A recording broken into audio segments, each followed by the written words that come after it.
Hello, everyone. Good morning. Welcome back to the Monday Morning Murder Podcast. As we should be here with both of us, both of our co-hosts of this wonderful podcast. So I am Faye Fire, aka Erin, and this is my lovely co-host Mandy. Axis Mandy here. So we're really excited to be back at you guys. We are here to talk about episode 2 of House of the Dragon season 2. The episode title, I literally just before we went live, I just saw it come up because they waited a while to title it, and it is called Rhaenyra the Cruel. I don't know why they waited so long to reveal the title. We've only gotten the titles for a few of the episodes so far. We have episode 1, episode 4, and I think episode 8. I'm not sure, but I'm pretty sure. But so I don't know why they're waiting on the other ones, or maybe it's just kind of to make it a little more intriguing. But anyways, how are you doing this morning, Mandy? It's so nice to have you back with me. Thank you. I'm doing okay. Figuring Good. stuff out. Life's changing a lot lately. Yeah. But I'm really excited to be here, and I am excited for the season. It's kind of kicked off with a little bang already, so let's get into it. Yeah. We're really excited. So if you guys don't know, Mandy and I, sorry, I'm getting text. Mandy and I are friends from the Game of Thrones fandom. So we've known each other for several years now. And then we also host the Monday Morning Murder Podcast, which is a podcast about the show Yellow Jackets. So we've done that for 2 seasons now. And so I had to work hard to convince Mandy. She was a little hesitant to do the House of Dragons podcast with me, but I convinced her. So at least for today. Yeah, thank you. Yeah, no, I'm happy to have you, and I know everyone is happy to see you here. And hello to the chat, everyone who's here, who's watching live. If you get a chance to drop a hello in the chat, good morning or afternoon if you're elsewhere. So we've got Wild Marjoram, we've got Mrs. Duncan the Tall, we've got Carl Karsnark. So thank you everyone who is here, and we're going to get into it. So Mandy and I also, we're kind of known for our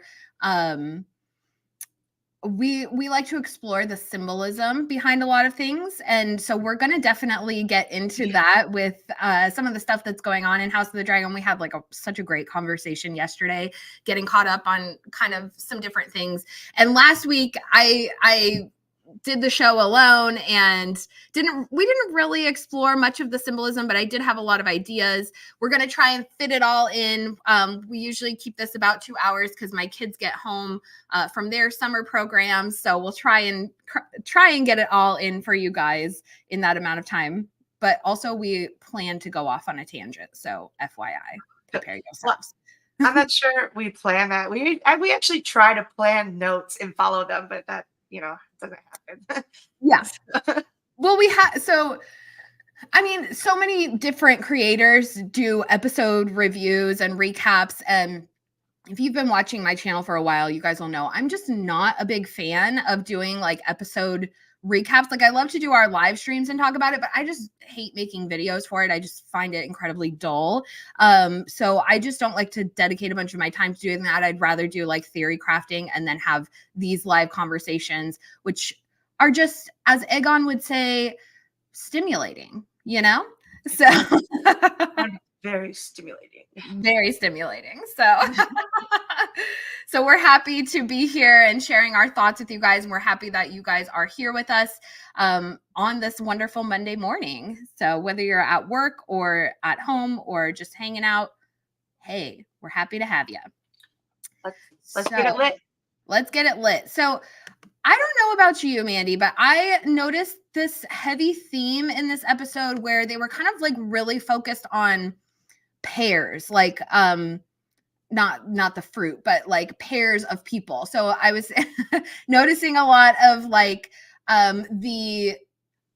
There's a lot of emphasis on the twins. There's a lot of twins in this story, actually. We had Jaharis and Jahara. We have Alan and Adam. We have there's someone else, but also there, it's just about like the brothers, the second son kind of emphasis and that sort of thing.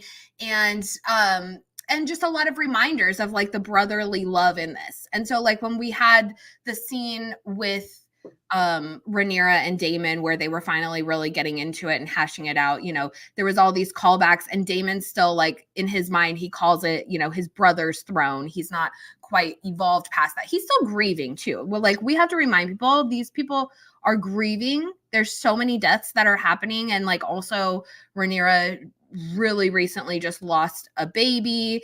Then she lost Lucerys. They also lost Viserys, her father, and Daemon's brother. So I mean, like, Daemon has such this attachment to his brother that him processing that loss is really a heavy thing, and he's not taking a lot of time to do it, or given a lot of time to do it, really. But I also, and like, I feel like Rhaenyra, especially when it comes to Daemon and Viserys, I feel like Rhaenyra, because she didn't have a close sibling, she can't understand that bond. And so, like, she just doesn't have that same connection. But I feel like when she was sitting there in that other scene with her youngest sons, with Viserys and Aegon, and watching them bond, she was kind of playing with them, but she's watching them play together. And I think it kind of clicked for her. And this was after Daemon had left, but it was like, oh, these two, I want my sons to be that close. So how can I fault, my husband for feeling that closeness, to Viserys? Like, she has to kind of like register that, I think. Because unfortunately Rhaenyra just never had that close bond with anyone. Like, she didn't have it with Helena, and then they have that like moment where she's like, I would never do that to Helena. And those two just didn't ever get like a good chance to bond with each other. I don't know. What do you think, Mandy? I'm kind of rambling. So no, I like that idea, and it really was influence on the pairs and whether they're closer or further. And a lot of this episode was retribution, and we actually got the line retribution. Like, the first thing I was like, retribution is the number one key here. And her pair though is Alicent. She, like, that's how she felt about Alicent. I know it's like we talk about them being possibly lovers too, like they had like a little bit of some connection in that sense before, but really they were like sisters too.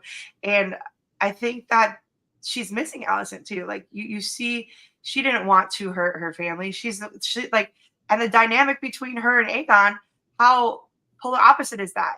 Like, Rhaenyra's trying to keep the realm together, trying not to hurt anyone. And Aegon's like, let's kill them all. We're bringing back the Mad King. We're starting the new generation of Mad King.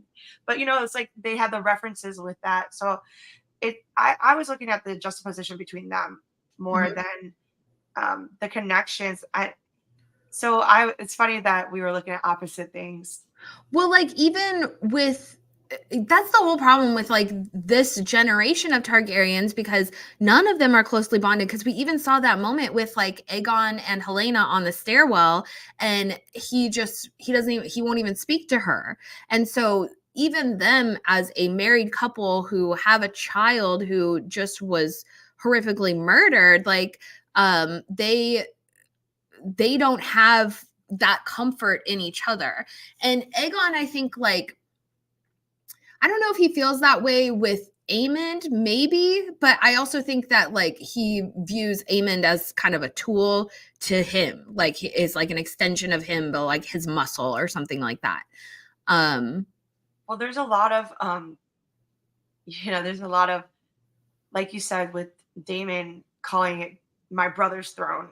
And Daemon did the same thing to Baela walking by. And then Alicent, when her son was crying, instead of like hugging him and going for comfort, which or reading him a book, Alicent, come on, get together, mama. Just a little pat on the back, anything. Like, we see the different things here, but they are just so possession oriented, and they are like users and abusers, and they don't have that bond. They are more like you said, extensions, which is like I like to talk about narcissism a lot. It's very narcissistic. To make people an extension. They're items that can be disposed of, displaced, or are in my way.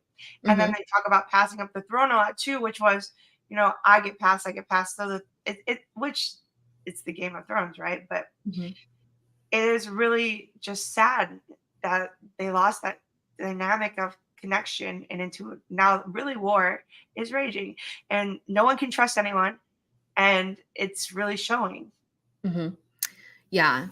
And I don't think that Aemond, if Aegon like feels that way about Aemond, I don't think Aemond feels that way. Like he doesn't reciprocate the feelings because I think Aemond ultimately like he's kind of waiting for his brother to mess it up so that he can kind of swoop in and like Aemond is so like he's narcissistic. Let's be real, okay? Like we can talk about this, okay? Because Well, yeah, I think that Aemond, he is so obsessed. He just, I mean, I know like I love Daemon Targaryen, so like I can't, obviously those two are like nemesis, but see, I like Aegon. I like you like Aegon more than Aegon? Tyrion. I like him. I mean, Aemon more than Oh, Daemon, Aemond, yeah. Oh, well, because perfect. Well, see, the mother wound was coming out this episode, wasn't it? I Oh mean, my he gosh, was how freaky was that? literally drinking milk. That was incredible. And she looks a lot like his mother, and she's giving him the commands just like his mother would comfort him. And we see that Allison is not a comforting mother at all. Mm-mm. And I guess it's the regal thing because they have other people raising their children. Mhm. But the catch 22 and the irony is that Helena spends all her time with her children. And Aegon even bringing last episode, he brings his kids. He loves his kids. He seems like he really does. Whereas Mhm. the other ones just don't care. They are just, hey, here to breed the line. Yeah. So And it, that's like what Rhaenyra always feared yeah. anyways, like as her own standing. But we saw Um that like wound come out for sure, the mother wound, where he's trying to get that comfort, and he doesn't even want to kiss her, or like, do you yeah. even think that they're even doing Yeah, the yeah. acts? I don't I think so. know. I And feel he like they says get that he was complicated. there. He said he was there with her the night before too. So this is something that's like happening pretty regularly, I guess that Yeah, I think she's the same. Is she the same actress from season one? Mhm. Okay, where Her they name really is cross paths. Michelle Bonnard. Yeah. She's She's actually beautiful. a famous acting coach. So that's pretty cool. Oh, Um, oh, that fits her. yes, The yes. the Oh, good the indeed, good save indeed. for Aemon. Teach the young men. Yeah, I think Aemon also is a lot like Otto, and they have that bond too, and he knows what it's like. And I think Otto, just and Viserys, like they were like brothers too. They grew up, they spent a lot of time together. They were great friends. They were counseling. He replaced Damon for Viserys, but Otto and Dame or Aemon, they really mirror each other in a sense in Mhm. that conflict. I can see that. I feel like um that was another thing I noticed this episode was this parallel between Otto and there's kind of this running question of who sort of fits into whose mold. And when I speak of that is from Game of Thrones, we had characters like Varys and Littlefinger who were very specific roles and very like they're just infamous as like in our minds as these guys who were in the council. And I think there's constantly a ton of comparison of like, oh, this guy is like Otto is Littlefinger, Otto is Varys, or Massaria is so and so. And I really feel like we kind of started to get these fitting into a certain mold. And I feel like Massaria in this episode, she kind of stepped in and she really is fitting into the Varys mold. Like I feel like Yeah. that's kind of her role. But then also she said something really interesting. And this is something I've always totally thought. In fact, I have a video that's like very much about this. But she said that Otto Hightower, Daemon Targaryen, they're all the same. And that's what I always think about Otto, is that he is just like Damon, like those two. And we saw it so much in this episode because Otto really like loses his temper, which we've never really seen him do, but he kind of shows his teeth and he, I like that line. yeah. Thank you, Massaria. Showed my teeth. Yep. But and Aegon didn't like that when Otto did it either. And so that's interesting. But like, yeah, I think that Otto, he has this whole picture in his mind of how things are going to play out. And he thinks that the things are going so well. And, you know, it's sort of crumbling in front of him. But the same goes for Damon. Damon, I think, has this idea of how things should work out, will ultimately work out. I think he's willing to fight for what he believes is right. And so he just needs to be like kind of let off his leash. But anyways, it's just interesting. The two of those really, I think, were paralleled, because I think like Otto is being unleashed, right? He's being unleashed. He's being fired. He's also like, he's just letting it out. And he's like yelling at Aegon, you know, treating him just like Otto's treating him like he's the one that's in charge. And the same goes for Daemon and Rhaenyra. Daemon is like treating Rhaenyra like he knows he knows what's right, how this game should go and this and that. But neither of them really do. And also when you're like playing a game of chess, you know, things happen that are out of your control. So anyways, off on a tangent. But going back to Aemond, there was something interesting I wanted to point out. Is when he goes into his chambers, presumably after he's returned from the brothel. And he is searching around. He sees that his the doorway to the tunnels, to Maegor's tunnels, is wide open. And he realizes, okay, so they were actually coming for me first. And he also notices that all the coins that he and Kristen were using in episode 1 when they were kind of like doing their strategy, those are all gone because blood like stole all that. But what he also found was a coin on the floor. And what's distinct about this is that this coin has the Faith of the Seven, the sigil of the Faith of the Seven, so the 7-pointed star. And so this, I think, is actually, it's number one, is kind of a callback to something that happened in A Song of Ice and Fire, which is Varys finding the Gardner coin in the cells of, I can't remember whose cell it was, but anyways, he finds that. But this is similar, like the 7-pointed star, the high towers, the sort of Gardner gold overtones. And so it, number one, it proves that like it's not the same coins, you know, that it proves that Blood and Cheese were paid for this, which I mean is pretty obvious, but also that Daemon was kind of trying to disguise the gold for whatever, like he's not going to use the Targaryen gold, he's using this Gardner gold. And I don't know if it's like a sort of secretive monetary like form of money kind of thing, or if it was just a sort of subterfuge to try and like convince people that it wasn't Daemon himself that was hiring them, or like maybe it was somebody that's from the Hightower faction or someone elsewhere in the realm, basically, just to throw them off. What do you think? Yeah, so actually, so Carl, it looks like an eye. I love this shot actually. So we gotta give it credit because it is the eye, you know. And one eye missing, is he blind? Keeping an eye, like, I mean, so death's blind eye. It kind of is similar to death because when you put the coins over their eyes, is he half dead? What are we doing? I got a whole lot of like, he's the agent of death ready to unleash, and death has been unleashed. But this is such a good shot. Yeah. Very interesting. Yeah, I just kind of like thought it One gold eye, one black, Aegon's colors too. Interesting.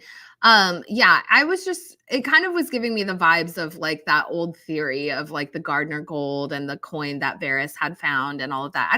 Do you guys in the chat, do you remember that theory? If someone can like, it's not fully fresh in my mind, but if someone wants to like, if you have the details, throw it in the chat.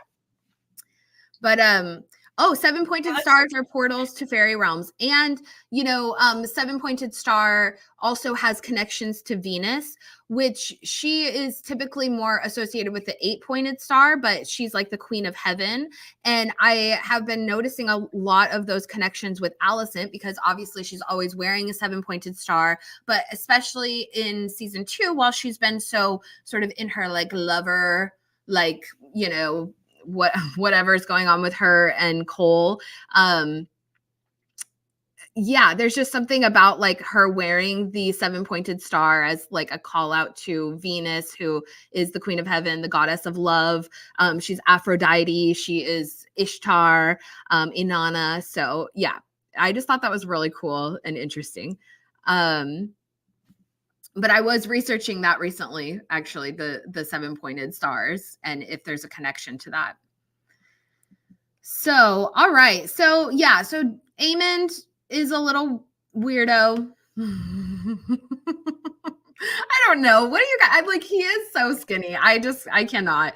It's just funny. I'm old. I'm like, Daemon. Anyways. And I just love that he's like, Aemond is like so obsessed with Daemon. He's like, my uncle, he's afraid of me, and that's why he hired these assassins to come and kill me. And it's like, dude, he's not afraid of you. He's afraid of your dragon, really. Like everyone should be the largest, most fiercest dragon alive. He's not afraid of you. He's like, bring it on. Daemon stared him right down. It was rather humorous. So okay, let's see. There was a couple of notes. Yeah, and also, so Aemond, like going back to his relationship with the brothel madame, it really gives us insight. I think that Aemond has like this Madonna whore complex. Well, it kind of goes with the Venus idea too, with the Well, stars. yeah. And then also like, so not just death. Like I'm reading right here. Sorry, No, I'm not as prepared for this as I should be. But anyway, in Christianity, it's for warding off evil, and his blue eye is the evil eye. Yep. So like, let's look at the dynamic there too, because that's interesting. That because the blue eye where he's casting the evil eye on people, and it's covered here. Now he's warding off evil, and he just got missed. The evil didn't get him. So I wonder if this is going to play into the dynamic next episode, because we saw him getting, the evil eye, and in this episode he's literally feeling bad. He's admitting to Venus. He's feeling that love. He's coming out in a warding off, trying to ward off his brother, trying to continue to grow in. Like I just felt he was more like Otto, like thinking more, trying to be patient, actually feeling remorse for what happened. He said, I really do feel sorry for Jace, and it's not what he meant. And he's starting to control himself a little bit more, letting out his evil. So is this a Jekyll Hyde thing too? It's like what is it? Not the Joker, Batman, Two-Face. Yeah. His coin. Totally. Yeah, interesting. I can agree with that. I can see that. Yeah, I think he has this dual aspect. Like if he were, in the Zodiac, guaranteed. Mandy, you can appreciate this. Aemond is a Gemini. I don't know that for sure, but it makes perfect sense. It's got to be like an Aries or Pisces rising, though. Come on, let's. Perhaps, yes, indeed, for sure. But yeah, he does have this duality to him. And going back to the Madonna whore complex, which if you guys are familiar with this like idea, it's basically where a man, well, not necessarily a man, but typically a man, they can't differentiate like their love and their sexual desires. So they tend to, what Freud said was, where such men love, they have no desire, and where they desire, they cannot love. So I think we really see this dynamic between Aemond and Alicent, and Aemond and the brothel madame. I mean, clearly he's not going to his mother for like sexual gratification, but there's clearly also some weird like connection between those two. Alicent's always been a little more like devoted to Aemond and like his his vulnerabilities, right? Because he he had his eye taken out when he was a child. And so I think she there's just kind of this weird like mix up in his mind of like love and sexual desires and like how what he truly wants or what he truly desires. And he would be a hell of a like husband to have, because I'm sure he's so twisted and like confused sexually. You know what I'm saying? Yeah. So the hand symbol too. I like this Gemini twins because it is twins. Like, as well with the thing that we mentioned before, the hand symbol. I mean, there's a lot about the evil eye in history too. I'm excited for this. So I made a video, you guys, and it's linked in the description, but I made a video a year or so ago about Aemond and his evil eye. So if you guys want to check it out, it's linked in the description. It was a really good video, a lot of fun to make. And it talks about all these ideas and sort of apotropaic magic and Aemond's eye, his one eye, because really your main like the thing that people are probably the most familiar with when it comes to like the evil eye is what's called a nazar, which is the little amulets that look like a blue eye, and they're meant to ward off the evil eye, right? Yeah, and it's also about envy, like you're envious of stuff, and he Exactly. envies his brother's throne. But I Mhm. think in this episode, he's not really envying it so much. He's seeing the things, that Yeah. are really come with it. Yeah.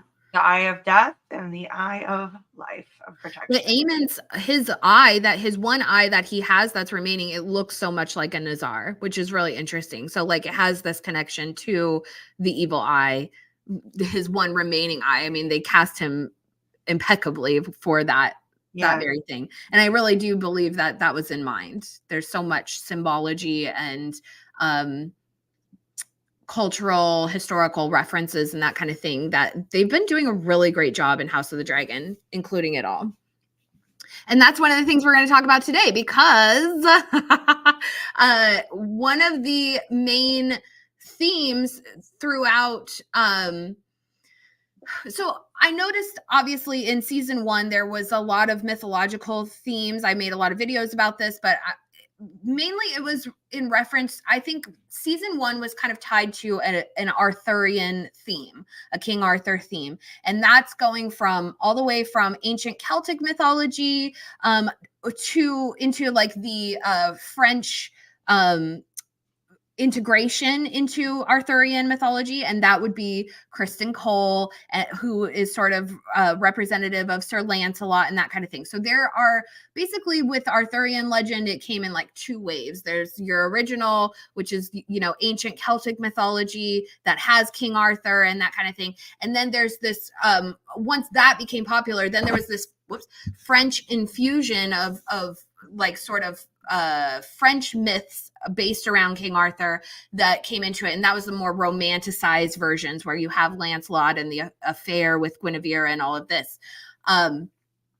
So with that in mind, season 2, it seems, has evolved to have a new theme in mind. And I was reading an article. I was looking for some stuff about Harrenhal, and I happened to be reading this article, I think it was in Yahoo, with Ryan Condal, and they asked him what the kind of theme of season 2 was, and what he said was Paradise Lost. And so if you guys are not familiar with Paradise Lost, it's actually something we've talked about a lot in the Yellow Jackets fandom, because it is one of the main themes of that show as well. And even in the pilot episode, they talk about Paradise Lost. And so we can see a lot of these parallels, and this is something that Mandy and I really wanted to get into and talk about. Paradise Lost is a sort of biblical epic poem. It was written by John Milton, and it was written in about like let's see, between 1658 and 1663. Shout out to Queen Elizabeth I and the smallpox. Random, but sure. I'm a history nerd. Yeah, I mean, good. Yeah.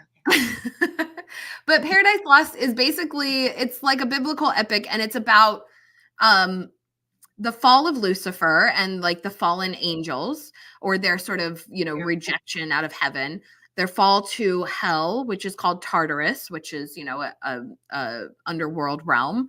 And basically, once God creates Adam and Eve in the Garden of Eden, Satan, or Lucifer, he kind of makes a bet with his angels, and he's like, I bet you I can corrupt them. I'm going to go up and I'm going to corrupt them. So he ascends from hell. He goes through this sort of chaos realm, and he makes his way out, and then he goes to the Garden of Eden. And just as we're kind of all familiar with the tale of Adam and Eve and the serpent in the garden and this, he seduces Eve, he convinces them to eat of the tree of the knowledge of good and evil. And after he's convinced them to do that, he kind of thinks that he's won. He's like, cool, ha ha ha, I've accomplished my mission. And so he descends back to hell with the fallen angels, and he kind of celebrates, thinks that he's got it, in the bag. And then the curse of God, which, he inflicted upon upon Adam and Eve by saying,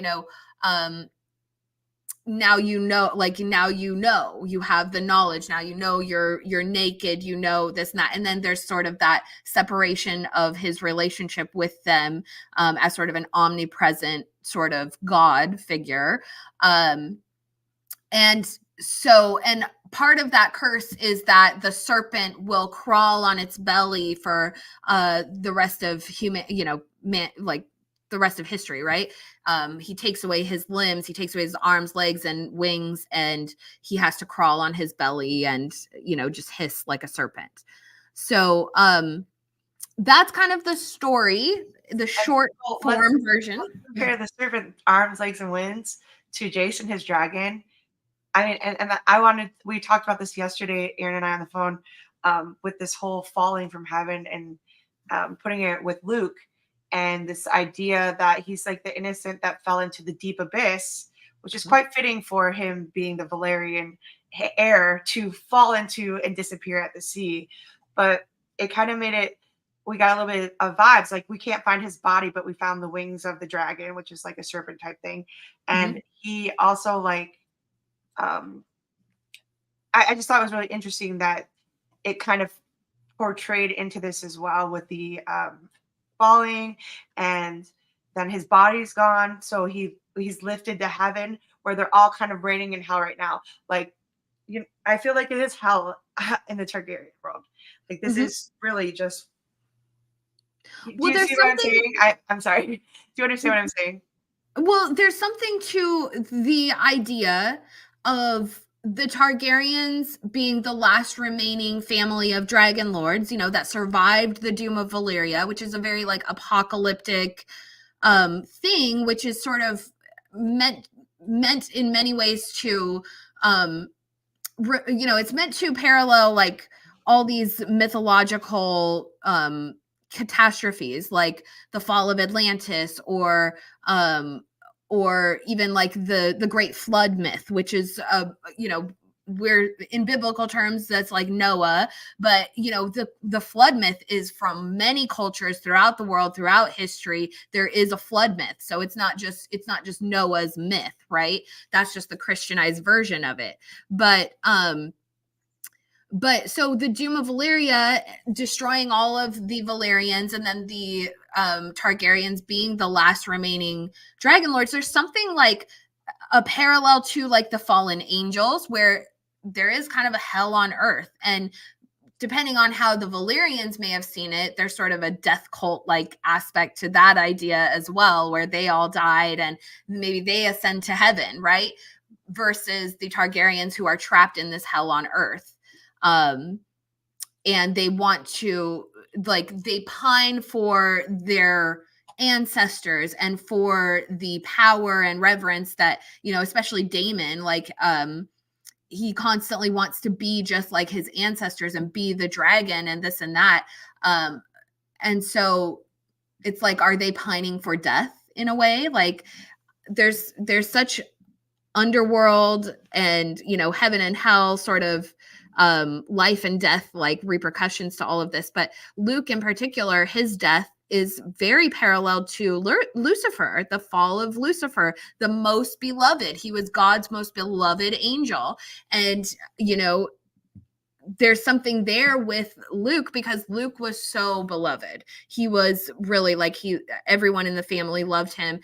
Even, you know, Corlys, despite, you know, whatever their complications with parentage and that, like, Corlys and Rhaenys absolutely loved him. So there's something there. And let me know what you guys think in the chat if you've noticed these kind of parallels as well,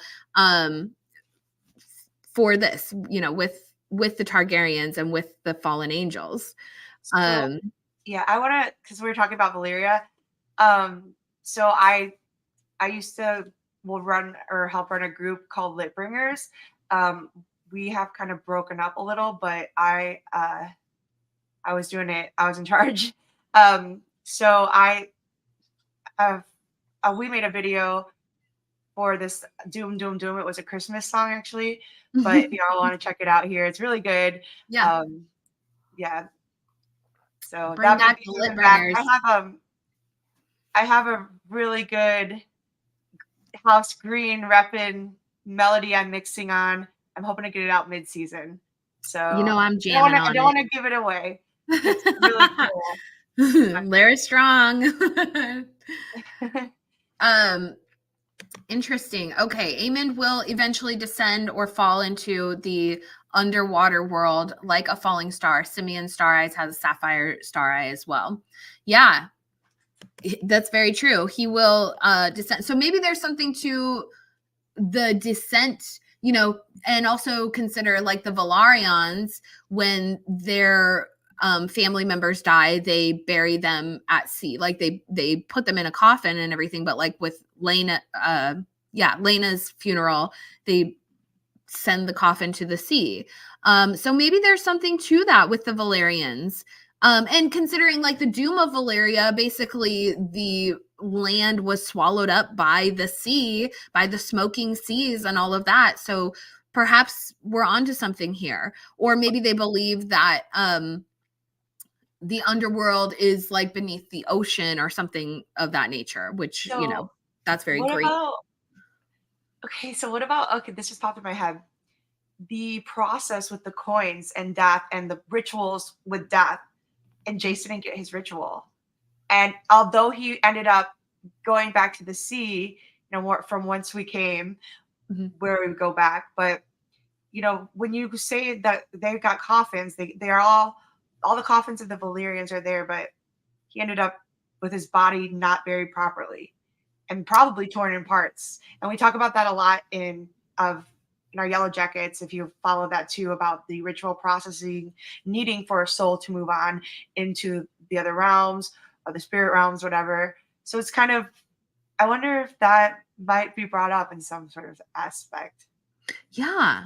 Because he's not, you know, ritually right. And with Daemon and his death, and then bringing up the coffins, and everybody had these big go-aways what's the word? For a send-off sort of thing? Yeah. Yeah. But he didn't get that. That's a really good point. Like, he didn't have the proper burial. And even Otto said in this episode, he referenced Jaehaerys's body being burned at the dragon pit like a true Targaryen prince or whatever he said. And we're getting him caught in the net too, like whatever remains of left him are in an actual net. And then that symbolism there, you know, being trapped in a spell, being caught in like, or you can say the fisherman of it's just very beautifully done, the artistic Well, elements. that was a beautiful thing that we had discussed yesterday, Mandy, was the symbolism of him being caught in the nets. And you had a better analysis of it than I did. I can't remember what I said. It's very like you get the Jesus-like. Go ahead. Go ahead. Okay, yeah, you just get the other, like the Christianity symbolism, the fishers of men being caught in the net, or you could turn into the Wiccan stuff where you're like entrapping his soul, entrapping, starting the war. Like it's kind of like the juxtaposition and paradox, but at the same time, you're getting this beautiful symbolism on either way. That's all I want to say. Like the fisher nets are like parallel to like Jesus. You know, there's like, because Jesus, he's the Pisces, he's connected to fish and that kind of thing. That's his I don't know, his symbol or whatever. And then the net, being caught up in the nets, and then it was his shroud, it was his cloak. His cloak that washed up. And so that's like his shroud, so like the shroud of Christ. But then there was also the dragon wing, which is like this, you know, angel wings.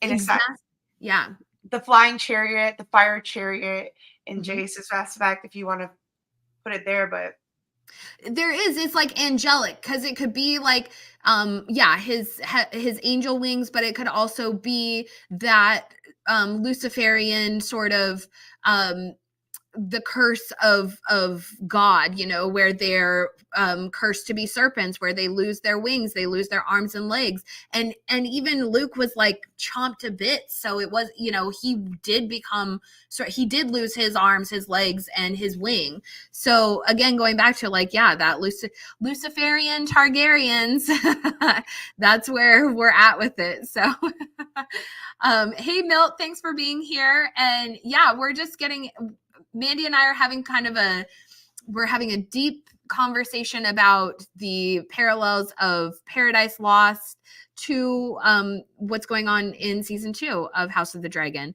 And even Ryan Condal, I said this before, but I'll mention it again if you guys are just tuning in, but Ryan Condal referenced season 2, the theme of season 2 being Paradise Lost in an interview with Yahoo. So I think that was just so interesting. And Mandy and I, we've talked about this a lot of times with Yellow Jackets. So it's a very like fresh topic.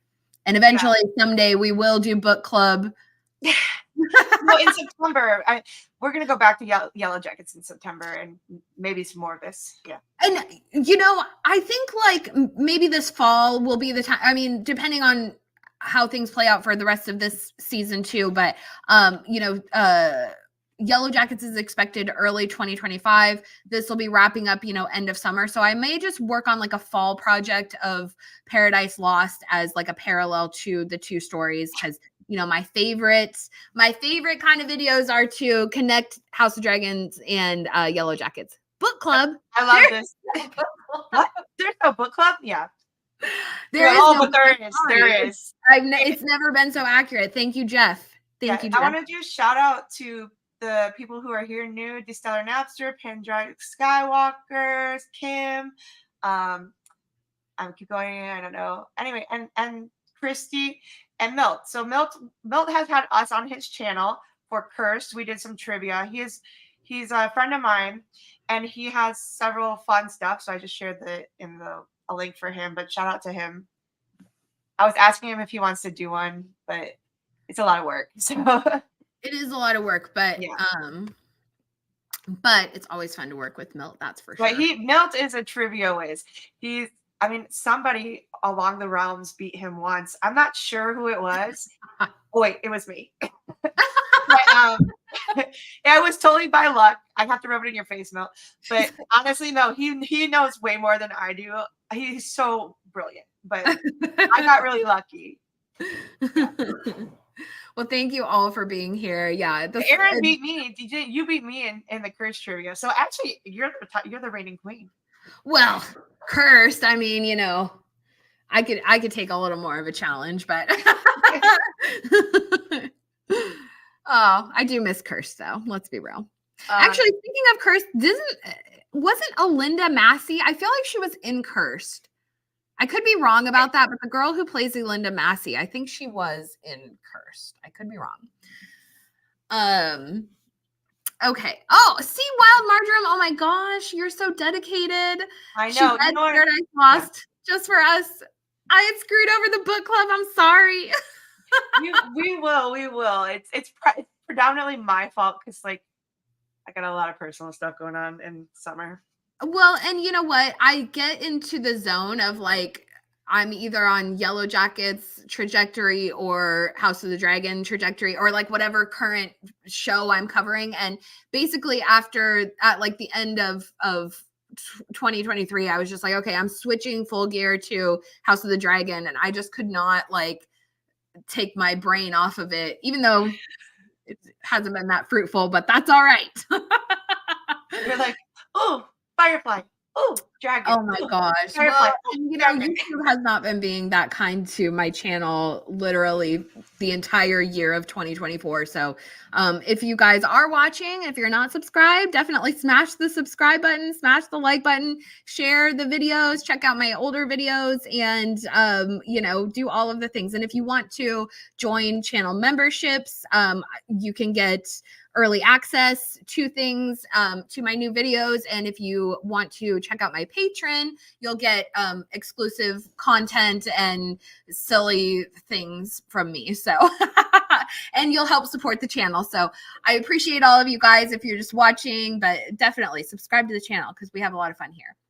And I have a lot of old videos. Oh, what were you going to say? Let's go. What do you want to talk about next? All right. So should we switch gears? I think we're talking about Eric and Eric. Because Sir Eric and Sir Eric? The evil eyes, where we're going, it's cut out an eye for an eye, a brother for a brother, balancing each other out.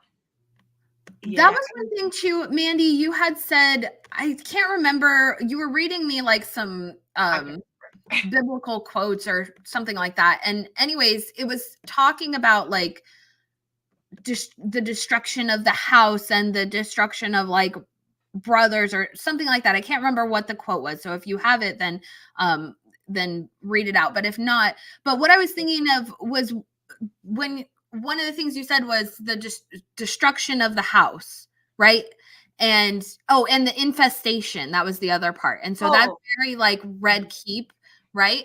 But also like so destruction of the house, like it reminded me so much of the Cargiles because, you know, they're brothers, they love each other so much, and they are still like staying true to their oaths.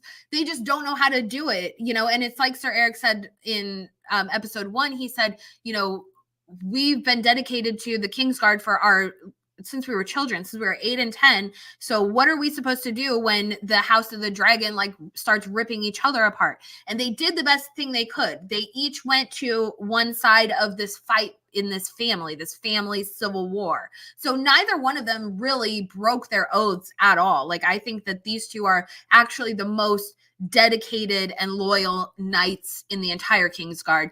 Looking right at you, Kristen Cole, you freaking douche. But so yeah, I don't know. Did you find that quote, Mandy? I'm looking at her right now. But yeah, and then also Miss Aria, she referenced something such as this as well. She said that she had worked so hard. She said for a house, a household, and a home. And I just was like, poor girl. And I really think Rhaenyra could like, I think Rhaenyra felt that like it struck close to home for her too, because it's kind of the same thing. That was her house, her household, and her home. That's her place in the Red Keep. It's not the High Towers. They've usurped it. Like, sorry. Like, and don't get me wrong. Like, I love this, you know, the dynamic. I love the war. I love it all. But like, that was Rhaenyra's home. That's Daemon's home. That's where they were born. That's where they grew up. That's where their families that's their family home. It was built for the Targaryens. So like when the Greens are there infesting the place, there's something to that. And Mandy's going to find the quote because it's really good. I just thought it was like so perfectly paralleled. And on the note of like us kind of getting into all this biblical stuff, obviously the faith of the seven is modeled after the Catholic Church, right? So like we can see these parallels with Alicent. She's very devout, but she's feeling such like she's feeling such regret and remorse for her sins, and she's trying to like make confession this whole episode where she's like tries to tell her father I've sinned, and she's feeling the weight of her sins, and he's like, I don't want to know about any of that. Which I thought was so funny. I was cracking up. Like, I am Otto's number one hater on the face of the earth, but he did have me cracking up this episode. And maybe it's just because he was getting fired. So I was like, but no, he was very funny. But yeah, so Alicent, she's really feeling the weight, like her devout, her cloak of righteousness, as Rhaenyra referred to it. She's feeling the weight of that because the moment she kind of let her guard down or let herself have some sort of pleasure in life, which is a big no-no if you're like a Catholic, no pleasure,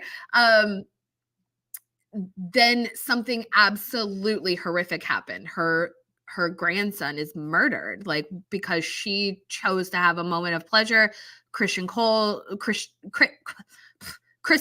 chose to have a moment of pleasure, but they let their guards down, they let their duty down, and they paid the worst ultimate price for it.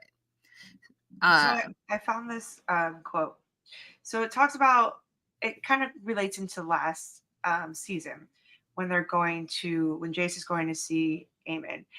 It says, and then also the meal with Viserys, it's from Proverbs. It's like, eat not the bread of the evil eye, neither thou desire his dainty meats. So we see a lot of that symbolism with the pig and the enviness and whatever.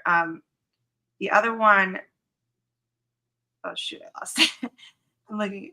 So I can't remember it, but I can't remember the word from the word, but it talks about like basically like what happens, and then you end up getting pests, you end up losing the crops of grain, which we saw that episode talking about how the grain and the food shortage is happening. And it's kind of a curse for when you like end up killing your brother when he attacked, so this whole like Jace, I have to find it and I'll have to put it in the comments later because I can't find it right now. But that was the whole essence of it. Yeah, it was a great, it does actually great. Yeah, it's like the destruction of your house. You'll have like an infestation in your house, which I really think is a reference to like the rats, which are clearly infesting the Red Keep, which, have sort of I wouldn't even say a double meaning. I would say they have like a triple meaning, because the rats, I mean, on one level, they're just rats. But on another level, like Blood and Cheese are the rat catchers. But then on another level, Larys Strong being like a green seer warg, like warging the rats to spy on people, which I absolutely think is happening, and probably his little handmaid women that he's brought in, which last week we talked about a lot. I think those might be like strong sisters, some of them, like, because the Strongs, what's his name, the father, Lionel Strong, he had daughters as well. So actually his daughters were handmaids to Rhaenyra. So even though we only saw Larys and Harwin, he also had a bunch of daughters that served as handmaids in the Red Keep and that kind of thing. And for whatever reason, they were cut out. But I kind of think that those might be the women that Larys brought in to be Alicent's new handmaids, because I think one in for sure is a warg as well, like a little rat warg. So anyways. Well, another thing with this too is like we see the wisdom and folly, like the juxtaposition, and Damon's always talking a folly, and we see Otto with the wisdom, and we get that happening here in another Bible. Mm-hmm. Yep. I love Folly it. of fool, the blood and cheese, if you want to blood and milk in a Mm-hmm. sense. Folly of a fool, I'm sure. Yeah, that actually sounds like something Otto would say.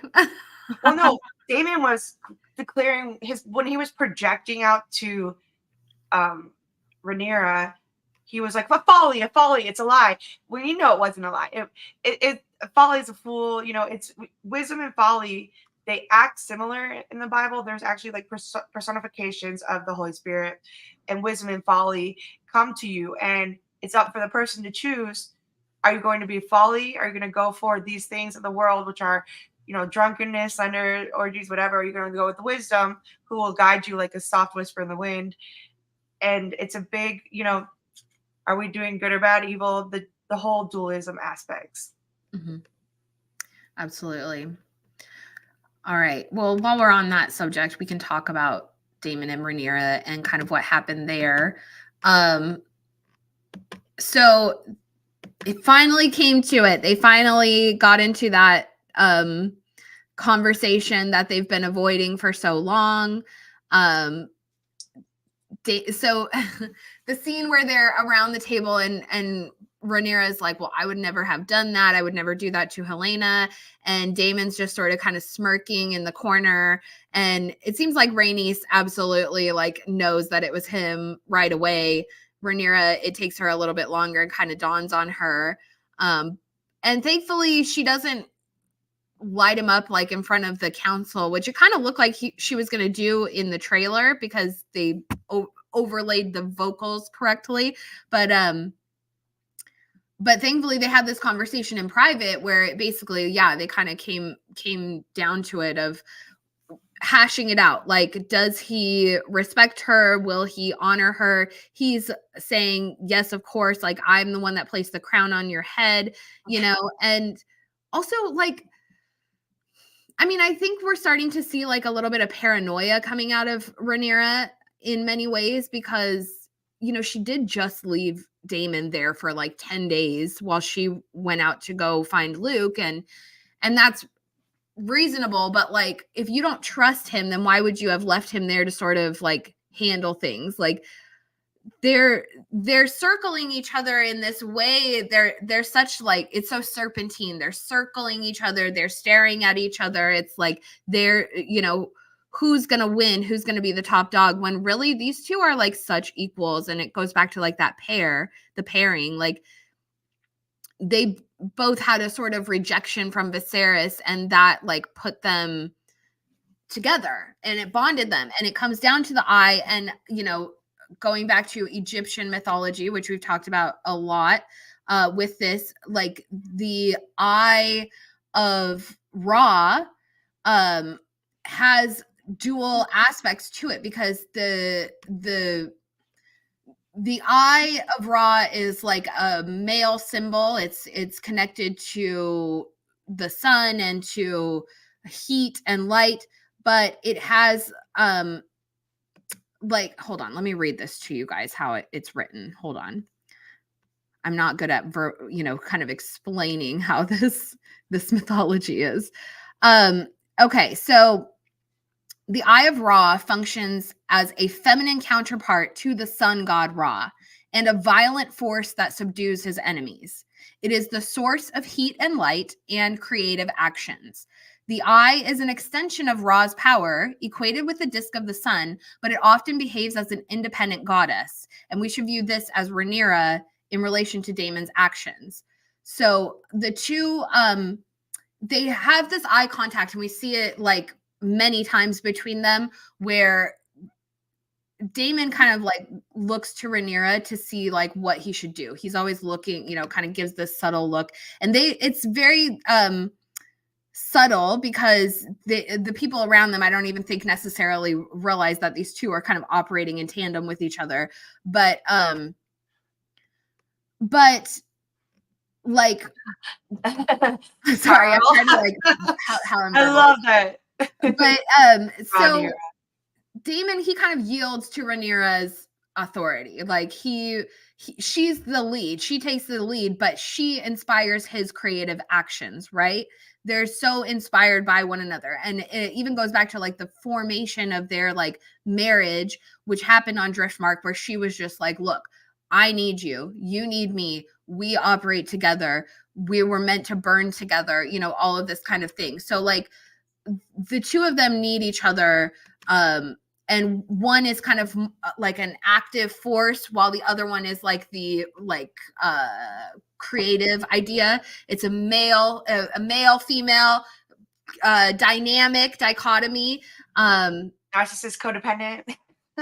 Maybe, but Quid pro quo. depending It's on how not you about look at love. it. It's not I need you and I need to use you. Like we need to, but it's true. I mean, we talked about that, the possessions and what they want to do. Everyone needs.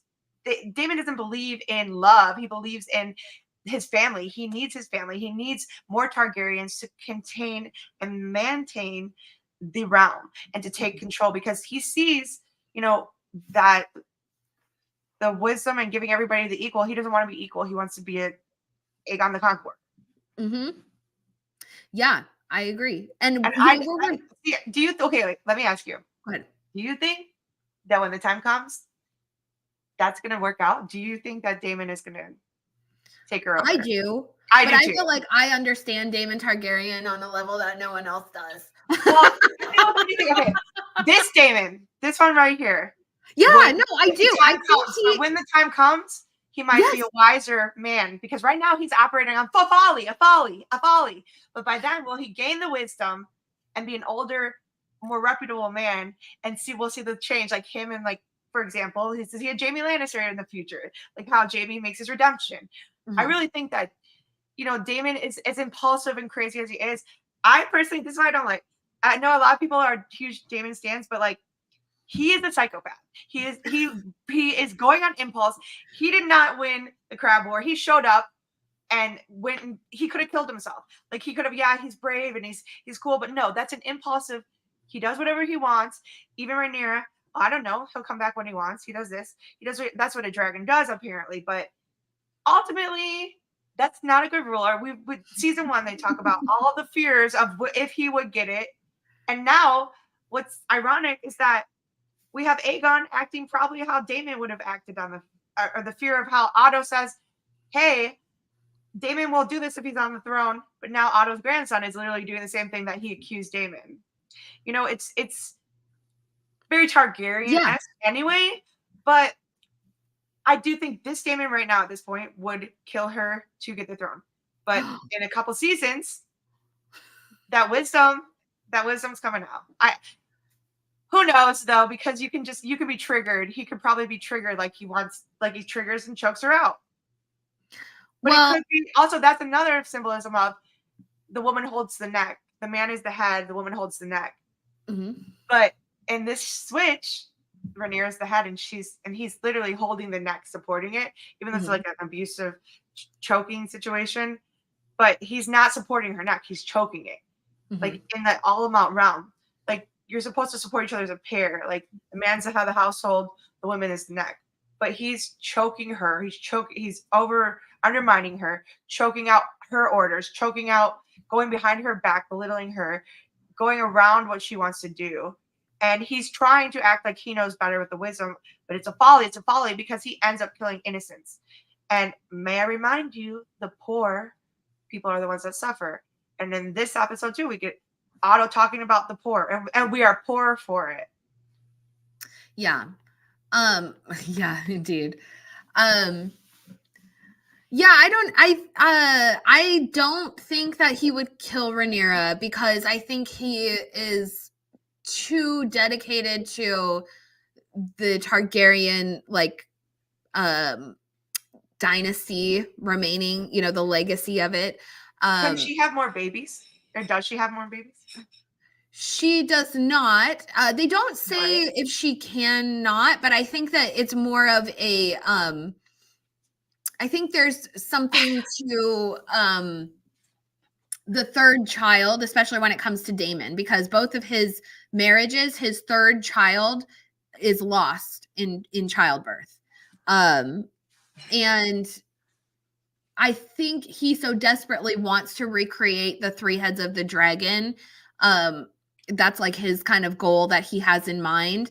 But I don't necessarily I like that. I don't know if I think she can still have more children, but she doesn't end up trying to. But I think, on that note, like they are so dedicated to, he's so dedicated to the Targaryens. I don't think he'd ever do anything to harm Rhaenyra. I do believe he truly loves her. Maybe it will be a mistake. Like, well, like think about Aegon the Conqueror and Visenya. Okay. And then Rhaenys, like they're, the other sister wife. And Aegon and Rhaenys were far more in love than Aegon and Visenya. But then Rhaenys died and Aegon was kind of left with Visenya as his wife. And the two of them did not get along very well. They just didn't really see eye to eye. Pun intended. And they, they had sort of a tempestuous dynamic. And we see Rhaenyra, like when she's reading through the book, the old books that she has there, she kind of reflects on that. The pages, I wish I would have got a screenshot, but there's a page that shows Rhaenys, Visenya, and Aegon, and then the next page it shows Visenya on her own, flying Vhagar, burning Harrenhal. And what I found really unique about that little painting was, although she's burning Harrenhal with the green dragon, green being a color that is associated with the reincarnation cycle, because as they're burning the castle, there's flowers that are growing up from inside the castle walls. So I think there's something to that. Number one, there's foreshadowing, but also I think there's something to like the reincarnation that happens at Harrenhal, which is my ultimate Harrenhal theory, is that, the Isle of Faces is a place of reincarnation. And I think that Alice Rivers is going to teach that to Daemon, and it's going to be a substantial thing in his future. So anyways, I like this. I want to point this I kind of had an idea with this. So Daemon is more following Valyrian gods, though, right? He's like, he doesn't care. So this is the Kinslayer. Is that in all of the realm? Like, help me. And it's not for Valyrian gods, though, right? Do you mean would they follow this? Because this is obviously the Sept of Seven. Known as the Curse as the Kingslayer. I don't know. That's a good point. What do you guys think in the chat? I don't know if it's like a faith thing necessarily, as much as it's sort of just like a well, Daemon wants dragon riders, wives' tale kind of thing. He also wants dragon riders. He's that's another reason that he probably won't want to kill her. But maybe this mistake thing might be some sort of foreshadowing. It was a mistake. Like, he didn't want to kill her. Maybe. I think because Maegor is called a kinslayer also because he also defeats his nephew in order to like claim the Iron Throne. Because the Iron Throne should go to the man with the strength to seize it. Okay? Put that in your pipe and smoke it. Anyways. Sorry, I'm a Maegor purist.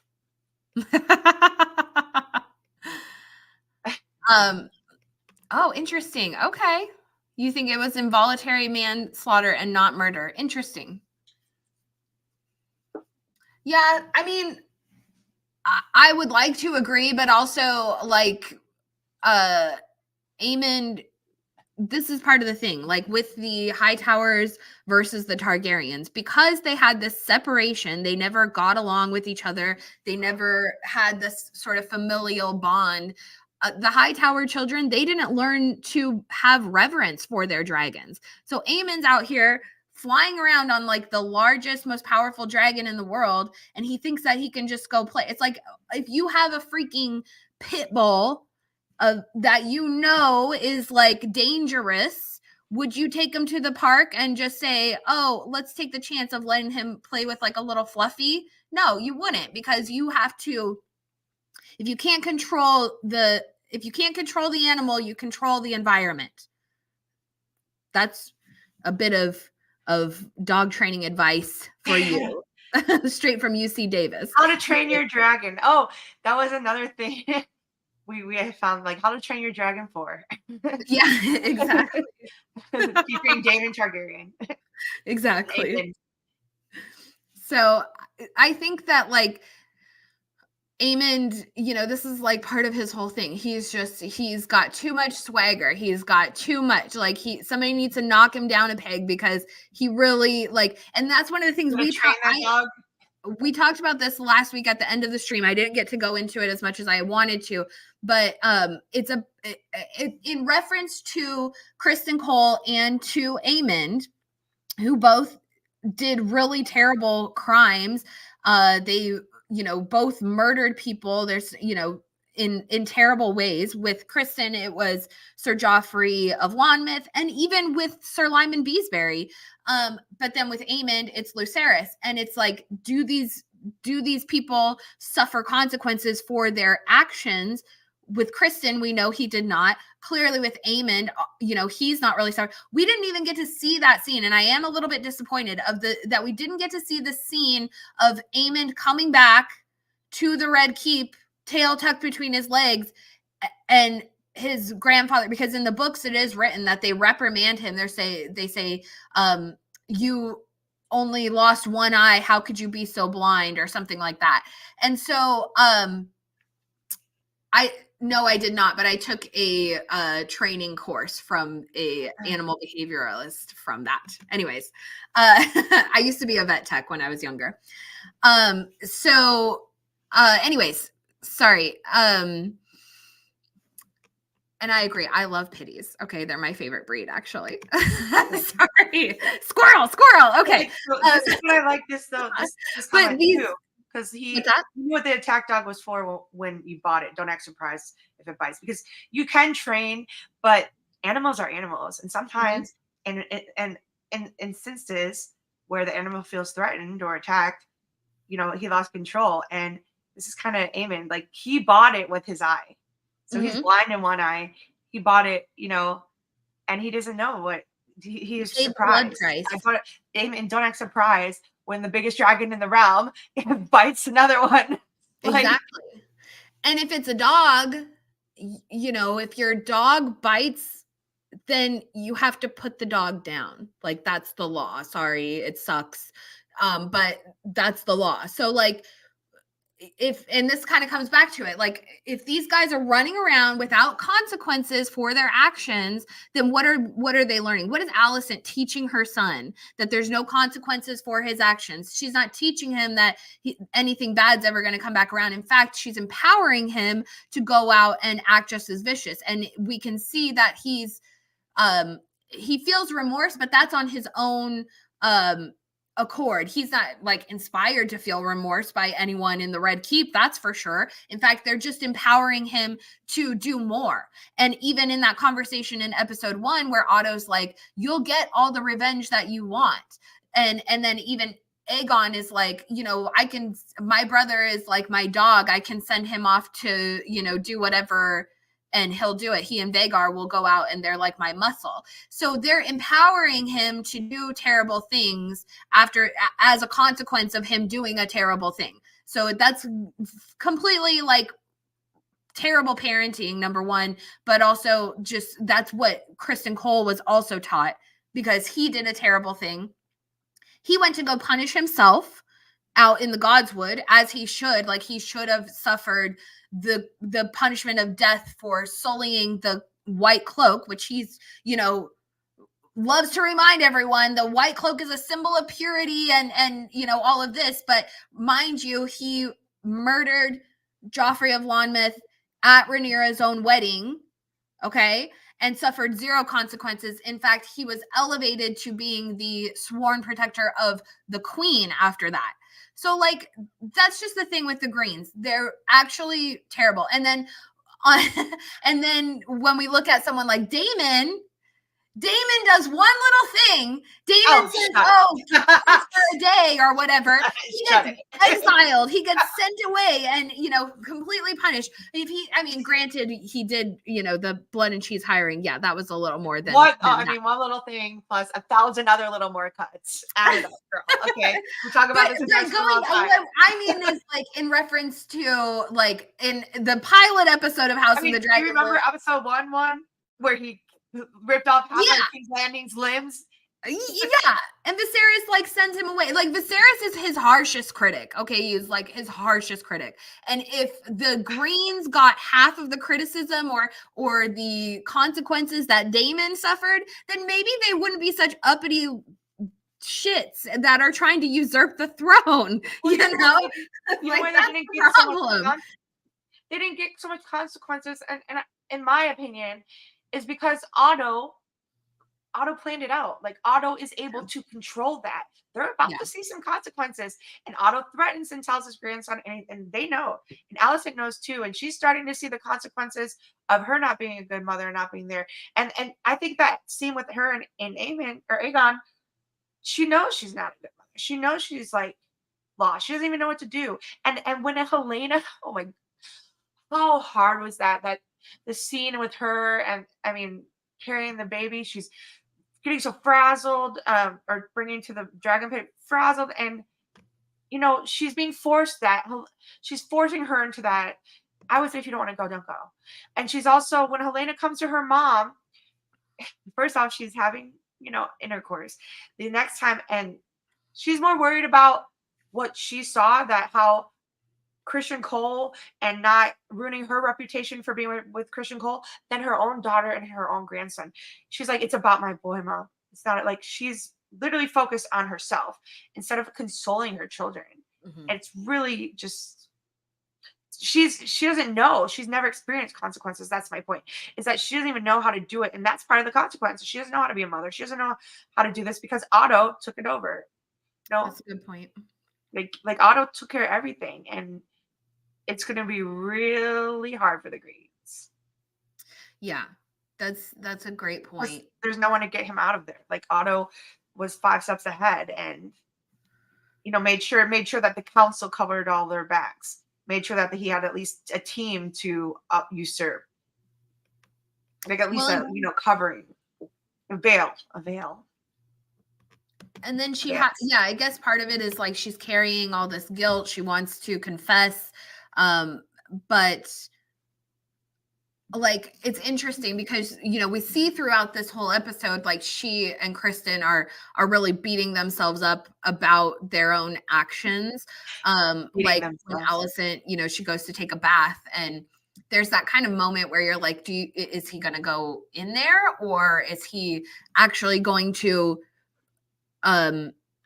feel some remorse? And I think Kristen did feel remorse. Like, oh God, he drives me insane. But that scene where he was standing at Jaehaerys's chambers while the servants were cleaning out his bed, and he sees the mattress, like, soaked in blood, and he just stands there, and the poor kid has to be like, "Excuse me, sir," and it's like, like, he just drives me crazy. I'm just like, seriously, you're gonna sit here and play pitiful? And it's kind of the same with Rhaenyra, with Alicent. I'm gonna sit here and play pitiful for my own actions. And, like, Kristen is the worst for this. He, like, has zero self-control. It's so evident every single episode. He has zero self-control, whether it's violence, whether it's sexually, whatever it is. And he's just kind of the right guy in the right place at the right time.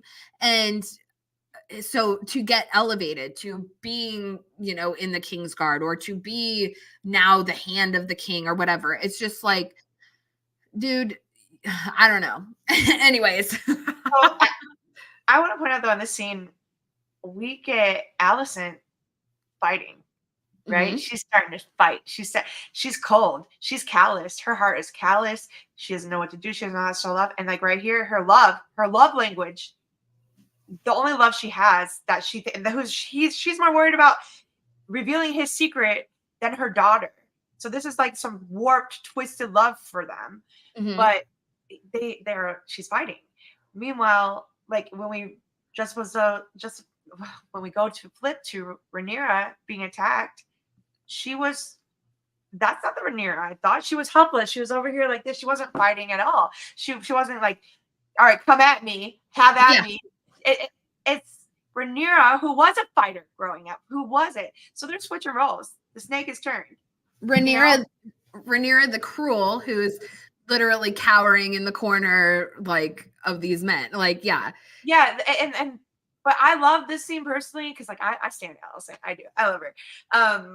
I okay, so my parody's gonna be Allison. I'm gonna play Allison, and she's Dr. Dre. So get ready for that. But anyway, I think she's kind of gangster, and now she's gonna have to take over Otto's part, and that's what she's doing right here. She's kind of stepping up, and she's like, okay, I'm ready to fight. Let's go. Because before she didn't want to do that.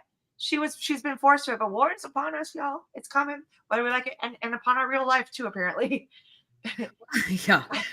But the two of them, I guess the fighting between them, like, again, going back to sort of Alice kind of becoming increasingly unhinged or unraveling, and then, you know, feeling out of control, and she's angry at herself, she's angry at Kristen, she's angry at what they had done, and so I think Kristen took it because he, like, this was him taking his punishment, his quote unquote punishment. Oh, you've murdered people, you've done terrible things, you slept with the queen, your punishment is getting slapped by a girl a few times. Like, but Allison, you know, she's releasing some anger, some pent up. I mean, she's so repressed, so I'm sure there's more of that in her. And it's just an interesting thing to see between the two of them. They're just a couple of little repressed little freaks. Yeah, but I mean, go Allison, because she had to, like, we see last season her being thrust upon, and now she's the one thrusting. And you know, divorcee, get it, girl. He's hot. Christian Cole. He's crazy and loco, but he's hot though. Yeah, I mean, I'm glad that they are finding. You know, I don't think that neither one of them are undeserving of pleasure in life. Obviously, they have both really abided by their responsibilities and stuff. They've lived up to, you know, their obligations, but like, I also can't help but think about how if their affair, and I think Ryan Condal kind of confirmed that the affair is pretty new. Like, he's always had this dedication to Allison, but the actual physicality of it, I think, is a fairly new development. But that also happened like within days of not only Viserys's death, but also the death of Luke. Like, they know that Luke just died, that Aemon killed him, and they still, you know, decide to embark on this affair with one another. So, like, there is a lack of empathy there, or like almost this celebratory, like, I don't know, whatever between them in a sense, or it could be viewed as such, like it's a celebratory response in a way. Well, it's what it is that they are both essentially, or they were very loyal people in the beginning. And now you see that they're torn and they're flipping that side. Like, she's fighting back. She was, you know, they're coming out, they're unleashing. But I love this comment too, because the daddy issues, but her daddy issues cause her children mommy issues, and this whole like childhood trauma, whatever. And it's kind of really interesting because she's the one that caused daddy issues for Rhaenyra. And then this, you know, good point. She's constantly inflicting her own like wounds onto others. Yeah, it's projection. But I know your baby got. But didn't you see? But you didn't see me banging my bodyguard. That's just like what. Yeah. And I see you guys talking about Bela and Jace, so we'll get into that. And I've got about 20 more minutes before we've got to wrap this up because kids will be home. But Aww, I love this Jason was so Bela. I Oh, like go ahead. this scene, and I'm really excited for the actress too, because I don't think we've got much out of her. Is this the first time we've heard her speak? Yeah, right. Maybe. So Yeah. Like, give her more lines. Give her more lines. yeah, she did great. Yeah, I love to see Bela becoming more present. Now, um, so Rhaenyra tells her that she wants her to take Moon Dancer, her dragon, to patrol King's Landing, to see like what the movements of the Greens are. And she tells her to take Moon Dancer up high.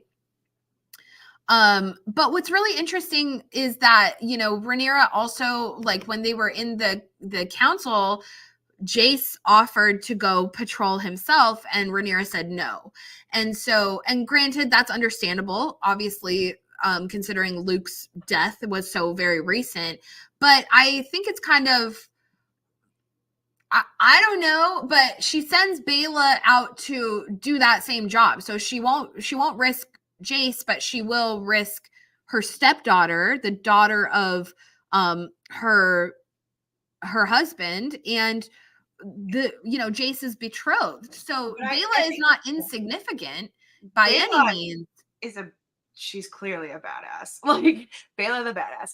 Because Well, she she's a is, but fighter. like, She's a fighter. Jace is not a fighter. He's more of a like I mean he is, but like look at how strong she is here. She comes from House Valerian. She's, Rainey's like you can see the fighter in her. Damien's daughter, that's more of a fighter. Okay. That yeah. is purebred Valyrian old blood fighter, warrior. She's coming out.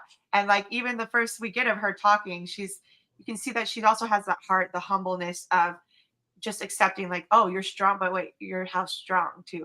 Mhm. It's interesting that she's mentioning because I see her as a very strong person as it Mhm. is, and she's okay with it. Like, I, I'm excited for her. You know what I mean? Like Yeah. she gives me that feminine warrior, like, let's go, girl. Yeah. Yeah. She's great. I Hi, really like Casey. her. Bela is such a awesome character. I really like her a lot. I had this thought, you guys, and I know there's a lot of talk about nettles going around, okay? And Nettles is one of the dragon seeds who comes to claim the dragon sheep stealer later in the story. And at this point, um, we have no information on Nettles being cast or anything of that nature. In fact, it kind of seems like she's not going to appear in season 2 with the other dragon seeds when that comes along. So there's been these rumors that potentially Nettles and Rhaena's characters are merged because it came out that Rhaena is like she finds a wild dragon while she's in the Vale. Okay.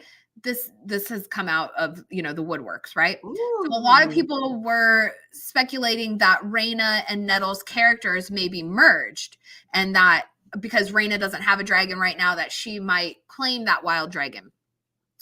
The point I want to get to is, do you guys think that actually it might be a combination of Bela and Rhaena taking on like Nettles' characterization in a way? Because both of them kind of embody that, especially if we know Rhaena is going to find a wild dragon. And then Bela is taking on Nettles' sort of like patrolling, her sort of brave aspect and all of that. I'm kind of thinking they might be doing that with Nettles' character and just kind of splitting her characterization between the two girls to give them more to do, I because hope not. I hope not. Nettles is a Also, great character, and it would. she is, there's just like what makes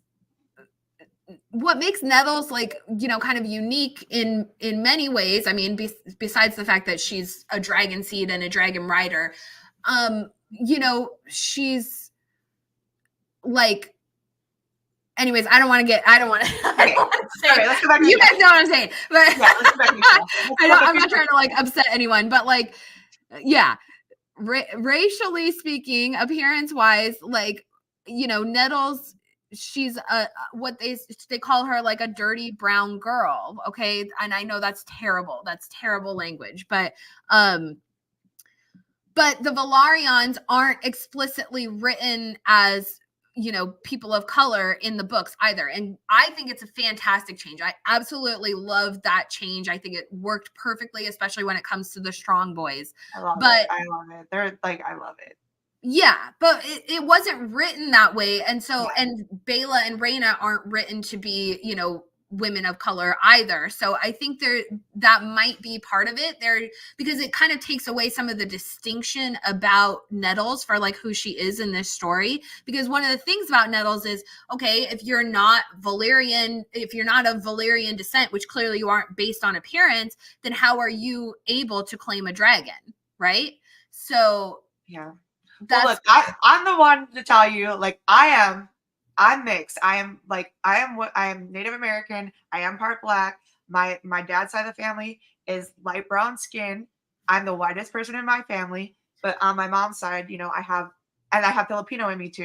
You know, I have a lot of mixes, but look at me. Like my Mandy's. sister, I can vouch. I've seen my pictures. full-blooded sister looks straight Yeah. Native American and dark, like way darker skin than me. But that's my full-blooded sister. So That's what happens when you have a and I have redhead blue for a eyes. mom. Yeah, but I have a redhead, blue-eyed mom. You know, but all my other kids look part Spanish. You know, I'm literally mixed with every race. So I'm just saying. Yeah. Like I'm only like 40% or like 35% white. Yeah. So like, I don't know, it kind of takes away from her distinction as a character in a way, like, because what is unique about Nettles is because she is brown, then, you know, it really calls to question, like, how is she capable of becoming a dragon rider? Is she, because obviously she's not a dragon seed, so how does she have this ability? And then it calls into question the entirety of dragon riding and the uniqueness of Valyrian blood, or these, you know, the Targaryens in general, and their ability to claim and fly dragons. Because Nettles kind of calls the question, like, if she can do it, then could just anyone do it if they have the right temperament and the patience and, you know, the right tricks up their sleeves. And that's what happened with Nettles. Like, she was patient, she was brave, she was like offering sheep to sheep stealer, till eventually she was able to get close enough to him and mount him and take him for a ride. So anyhow, yeah, so yes, exactly. Nettles shows you can charm a dragon with patience, respect, and treats. Always treats. Indeed. So yeah, so there's a lot to it. So I don't know, that was just an idea that I had, because the rumor was kind of floating around with Reyna and her potentially being merged with Sheep Stealer. But I also don't want to you know, give up on the idea that Reyna, because she has later in the story, there's, anyways, I don't want to give away too many spoilers, but her future thing that happens to her with another dragon, I don't want them to take away that. But if they're kind of splitting Nettle's personality traits and characterization between Bela and Reyna, then it kind of actually does make more sense. And I don't even hate it. I didn't even hate, you know, Nettles being merged with Reyna. I didn't think it was a terrible idea. Yeah. I mean, I don't think you hate anything. Like we both are very gray area. You know, like I shout out to gray area. Shout out to gray area. Actually, yeah, no. Other Game of Thrones and HOD content. Oh yeah, far She's better amazing. than our little channel. She's the OG infamous. No, she is though. She is OG. When I met her at Game of Thrones or at the Con of Thrones, I was like, great area. Like, but she was so cool. Like, yeah. I love her. Where you at, Gray? Where you at? Where you been? She's been doing some great videos lately. That's for sure. So yeah, I haven't been watching anything, to be honest, but that's probably smart. Oh, I'm trying not to be influenced. I want to be 100% my brain, and I don't want to get like influenced by everyone else's ideas. I try to go for that as well, but you know what? I still have the yeah, you can't help it. I just, you know what? I am a fan. I'm in the fandom. I like to hear other people's ideas, but there are times where I'm like, no, I have to like cut myself off so I'm not hearing I'm not being infiltrated by other people's ideas. But sometimes it really enhances things. Like with Laris Strong, for example, like I have a ton of theories about him on my own. Yeah. But when in combination with the fact that Joe Magician, Joe the Magician's one great with that Larry. created the Laris Strong as a green seer theory, that like takes my theories to the next level. Yeah. My Alice Rivers theories go to the next level when you invite that idea in. And it does completely make sense. They're from Harrenhal. The Isle of Faces is right there. So it makes perfect sense. But, so sometimes little things like that will really enhance my own theories. Oh yeah. I mean, that's what it's about. Like, and you never want to be the creator who's, having overlapping theories with other people. So yeah, anyways. This is a good theory too. So Nettles could potentially be a reed, perhaps. I don't hate that. I rep. I think a lot of people theorize that about Nettles is that she's potentially connected to the children of the forest, like based on her name, based on her appearance, how she has power. Obviously, she's able to connect with the dragon. So I think a lot of people speculate that she might have a connection to the children of the forest. So I have to go. I made a Born in Grey Water. Water trainings. That's one of my favorites, actually. That's probably my favorite Litringer parody. I stand Mira. I have a couple parodies for her, but I haven't finished. Honestly, y'all, like I've been hiding. I was hurt by some of my fandom friends, so I disappeared. But I'm coming. I'm coming out of the marsh. Sometimes you need a little, hey, I was there. I had to step away from the fandom on myself from time to time. Oh, and I have Gator Crew, we're not as tall as you, but that's all right. We're lizard lions. Anyway, that's fun. All right, we got about 5 more minutes before we got to start wrapping it up, but I did want to talk about Rhaenyra and Mysaria and their like brief meeting that they had together, because I just really loved it. I thought it was really interesting. I loved Rhaenyra's sort of body language. It was very serpentine. She's kind of circling Mysaria and questioning her, asking her, "Who are you?" Like it was so draconic,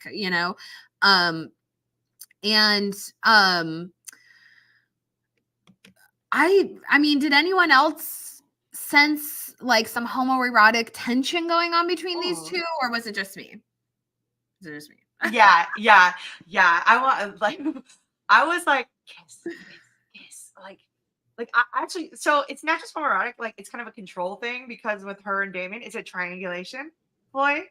I mean, you know that she's down, but like, I hope, like I'm standing it. Like, make her your new lady. I think like we can say that Rhaenyra is bisexual. Like that's pretty canonic. That's canon. Like because she had this relationship with Laena. They took the. Obviously in the show it's between her and Alicent. They have their really close friendship dynamic, but in the books, it was with Laena. It was while Laena and Daemon were married, they all lived very close to each other. So Daemon and Laena lived on Driftmark. Rhaenyra and Laenor lived on Dragonstone. So they would just fly their dragons together all the time. Obviously, Laenor is canonically gay as well, so he's always off entertaining his squires. But what? So the kind of trio that was happening between Daemon, Laena, and Rhaenyra, they were very close to each other, interwoven with each other. Syrax was laying a ton of eggs at this time. So that's like something that's very important. That's because there was sort of this sexual like energy going on between them, fluidity kind of, whatever. And that kind of ties into the 3 heads of the dragon dynamic. So when it comes to Mysaria, which Rhaenyra and Mysaria have this canonic relationship, this is straight out of the books, that they kind of develop their own dynamic between each other. Mysaria becomes loyal to Rhaenyra over Damon. And so, yeah, this is kind of the origin of it. And I really like it. Yeah, they're bonding over their wounds that Mhm. Damon caused them both. And Mhm. like, and this shows how like how forgiving and how understanding she is too, because she's not like mad at her. You know, she was a little jealous of her at that time, but like she's not mad at her. She Mhm. understands now that she's been through the ringer with him. And like feminists stick together. Girls have each other's back. That's all I gotta say. Because there's too many girls fighting over boys, and like you forget your worth. And feminine power needs to be like stepped up. We need to support each other and not be stealing men. I don't know, but like I Yeah. just feel like they get each other because of that bonding over how she's like, you already know he'll come back when he wants. Like she's like, oh, he does that. Yeah, he does that. But like it's like an unspoken truth that they already know. Yeah, totally. And I think Massaria says something like, she says something that's very parallel to something Rhaenyra said to Daemon, which is like, well, I was young then, and now I'm old enough to kind of know better. They both basically Yeah. said the exact same thing. And Rhaenyra was really listening to her. And so, and then, that in combination with, some of the, just Like I will everything. always be a whore. Like it doesn't matter Yeah. what I do in my life. I'm just a girl. The house, the I'm just a household, girl. the home situation, that being stolen from her by the Hightowers. So like they're So they, speaking yeah, the same language as each I other. understand. It's just the poor versus the rich. It didn't matter. The same Exactly. energy, the same abandonment, the same, yeah, stealing of their house, burning down the house, Mhm. literally. Oh, Yeah. we should make a parody for that. Burning down the house. Fuck man. No, I'm just kidding. I Yeah. shouldn't say that word. But it But is really cool. I like it. And then, okay, so I've always had this thought with Massaria, she's called the White Worm. That's like her moniker. She's Massaria the White Worm. And I don't know why exactly they call her that. Obviously, that's her scar, right? I don't know. I mean, that seems a little more pale in season 2 versus season 1, but I think it's probably like naturally like fading with the years. But I can't help but always think back to Arya Targaryen when and I just made a video this week about Balerion and I talked a lot about Araya, but one of the things about Araya is when she dies, we won't get into all the details about it, but when she dies, the maesters thrust her body into an ice bath to try and cool her down because she's got some sort of dragon parasite sickness or something of that nature. And when they put her in the ice bath, her body, she evacuates all these white worms out of all of her orifices. So, and some of the worms had faces, they say. So, and Septon Barth was ordered to not speak about this. So there's very few historical records to understand what happened. But I can't help but draw the connection between the white worms that were evacuating Araya and this sort of dragon parasite kind of thing.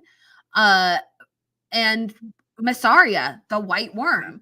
And she herself, she and Damon, well, Damon was lying about their whole thing. So, like, I don't actually know. In the book, Massaria was actually pregnant.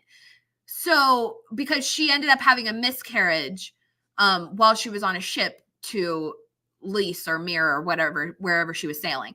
So, she did have a miscarriage, a dragon, baby that she lost. So, I don't know. There's something there with the white worm thing and then like Araya's white worms. Like, I don't know. That's just, there's Well, definitely also worth more we're, thought. But, we're anyways. seeing here that the neck and what we talked about earlier about Damon choking, she's the neck, her neck is being choked, her neck was slit, decapitated, like the decapitated child. Let's pull it all together, circle. I think there's a greater meaning here somewhere. Yeah. So I just wanted to kind of draw some attention to that. Kirsty Angel says, yeah, I'm guaranteed some of the worms were not killed. Totally. Maybe one grew up to be Mystaria. No, I'm just kidding. But Well, maybe. Oh, well, you know what? The thing is, though, they could probably contain that DNA. Jurassic Park, Okay, those worms Yeah. carrying the DNA of the old Valyrian blood, now transported and saved into, I don't know. They're using the brothels as experiments. Who knows? Yeah. Septon Barth was doing Conspiracies. experimentations on the white worms and their little faces. He's raising them to be his own little homunculi. Anyway. Yeah. Hey, don't push. I wouldn't put anything past Septon Barth. Okay, Who knows? we're out there. But anyways, that's about that. I just wanted to get through those few things. Obviously we missed a couple of things, but you know what? We're on a schedule and we don't want to keep you guys all day, but also we'll be back next week. Mandy, maybe. Hopefully she'll be here next week. I will be. What day is it? That's my life right now. Like, what? There's Monday Morning Murder Podcast. Hello. No, actually, it's been really good to get away from life and come back to my fantasy realm and just. But yeah, thanks for having me as always. I love you, girl. Oh, I love you too. We miss you a lot. I love everybody. We're happy that you're here. So I love you, haters. I still love you. Oh, House Lorbridge. Hello, darling. Miss Casey. Casey was my co-host in season 1 for House of the Dragon. Yeah, and she was in our oh shoot. Casey, I'm never on Instagram, so get me on Twitter if you're still here. Otherwise, I'll try and log on Instagram. I'm terrible about it though. I've been avoiding Mark Zuckerberg platforms as much as I can. I hate Twitter so much. I just avoid. I don't hate Twitter terribly, but I have been trying to avoid it just for time constraint purposes because I will lose time on there, and I'm like, if I just don't go on, then it's fine. I actually deleted the whole app off of my phone, but I realized that I needed it because I for editing stuff, I download stuff from Twitter quite often, and I can't do it without the app. Anyway, things that you guys don't care about, but you can find me on there. You can also find me on Rumble, which I won't say too many times because they are at war with YouTube. Rumble. So, it is another platform that is essentially exactly like YouTube. I can't keep it's up. Not connected to Google, and actually they are. Well, they're suing YouTube right now, but anyways, that's another story. But if you guys are on there, and I do recommend you go support the platform. They are much more open to free speech and not censoring people the way that YouTube is. I have been demonetized on 6 videos in the past week and a half.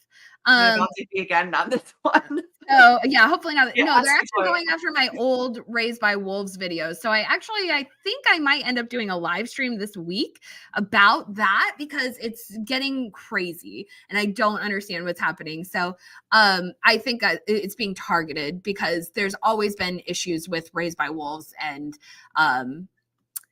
David Zaslav. And so anyways, so I don't know what's happening there, but we might get into it later this week on another live. But if you guys are on that other platform, then definitely go find me, go subscribe to my channel over there, please.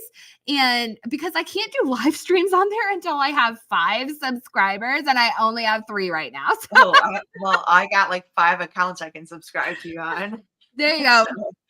Yeah, I mean it's literally the exact same, and so many YouTube creators upload to over there as well because it's just less censorship, and also people are doing more live streams over there because of that reason. YouTube's getting bad about it lately. I don't know what's happening, but I have my guesses, but if I bring it up, I'll probably get my channel shadow banned again. So we'll probably just for you. From this. Yeah, probably just from this little, 3-minute conversation. I'll probably spend the next 2 weeks digging myself out of a hole. So who knows? But I appreciate all of you guys for watching on either platform. And if make sure and hit the like button, subscribe to the channel. We'll be back next week for episode 3. And maybe I'll get another video out to you guys in between now and then. Who knows? Maybe it's something on an eye for an eye. Do you have an episode 3 prediction? Mythology. Eye for an eye. Do you have an episode 3 prediction? No, I only watched the trailer last night and I was tired. So, oh no, Okay, my biggest episode 3 prediction is we're going to Harrenhal. We are going to Harrenhal. We're going to be at Harrenhal. I don't know if Alice will be there or not, but Damon will be, Sir Simon Strong will be, and some other strong boys. And House Strong, Harrenhal, they have a round table. Now, who could have possibly predicted that? Who could have predicted that? yeah, Lars wasn't in this episode too, so that I predict that too because we're probably gonna go see what's happening. Well, he was briefly in, but Oh, was he? he I took watched a egg lot. on, he went and did the questioning of cheese and or blood down in the dungeons. So, but I like more Laris personally. I enjoy his weird little self. So who knows? All right, you guys. Well, thank you so much for watching. Thank you, Mandy, for being here. It was awesome to get to have a chat with you to discuss Paradise Lost and all the kind of awesome biblical things. Mandy is definitely a wealth of knowledge in that department. She's better than I am. So if I can focus it. Yeah, no, I love the Bible. I love the Bible. So if we find that quote, if you find it, Mandy, you should comment it in the comments below the video and I'll pin it so then it'll be saved in there. And if you guys want to check out my other videos, I have a video on Aemon's evil eye, and then my more recent videos, including one on Balerion, the Black Dread, and he's also the Dream Dragon. So if you guys want to check out my videos, there's a few of them linked in the description. And otherwise, we will see you all next week. All right. Thanks, guys. Jackie out. Jackie outing? But how are we going to end this one? Lucerys out. The car.